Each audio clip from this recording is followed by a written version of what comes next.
Today we're going to discuss solving quadratics by factoring, but before we can talk about solving quadratics by factoring, we need to talk about the idea of the zero product property.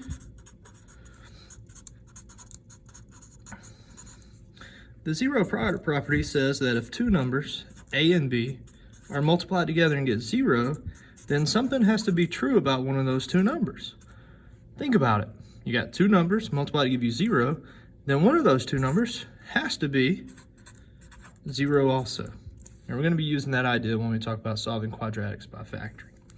Looking at a quadratic equation, we have something like x squared minus 6x plus 8 equals 0.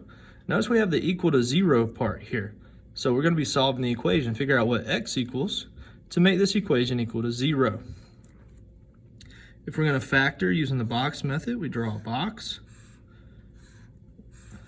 X squared in the top left-hand box, 8 in the bottom right-hand box. Remember, the diagonals have to multiply to give us the exact same thing.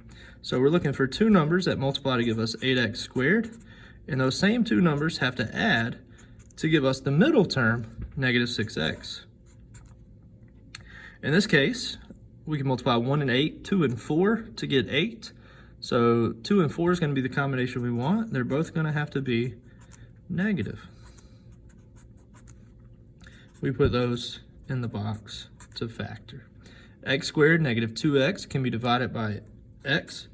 Negative 4x and 8 can be divided by negative 4. Remember, the sign in this box has to match the sign on the outside.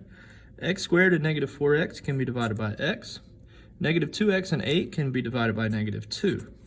So we have our factor. We now have the equation x minus 2 times x minus 4 is equal to 0.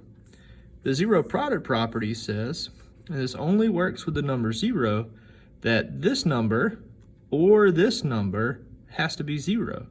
Therefore, we can set both of these equal to 0 and solve for x. We don't know which one's equal to 0, but one of them has to be. We add 2 to both sides, and we get x equals 2. We add 4 to both sides, and we get x equals 4. Will be 2x squared minus x minus 1 equals 0. If we're going to factor this with the box method, we draw our box. 2x squared goes in the top left-hand box.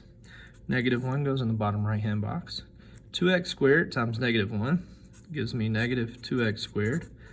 Remember that the diagonals have to multiply to give us the exact same thing. And then the diagonal that we're not sure about has to add to give me the middle term, which is negative 1x. 2 and 1 can multiply to giving 2, but we got to add to get negative 1. So my value would be negative 2x and positive 1x, negative 2x and positive 1x. So we get negative 2x, positive 1x. 2x squared and negative 2x can be divided by 2x. 1x and negative 1 can be divided by 1. 2x squared and 1x can be divided by x. Negative 2x and negative 1, we can divide those by negative 1. So we're looking at the equation. Now, 2x plus 1 times x minus 1 equals 0. Because of the zero product property, we can set either of these equal to 0. So we get 2x plus 1 equals 0, and x minus 1 equals 0. And in both cases, we'll solve for x. Subtract 1 from both sides. So 2x equals negative 1, and then divide by 2. So x equals negative 1/2 would be one of our solutions to the equation that we started with. Our second piece, we add 1 to both sides. We get x equals 1 would be our second solution to our equation.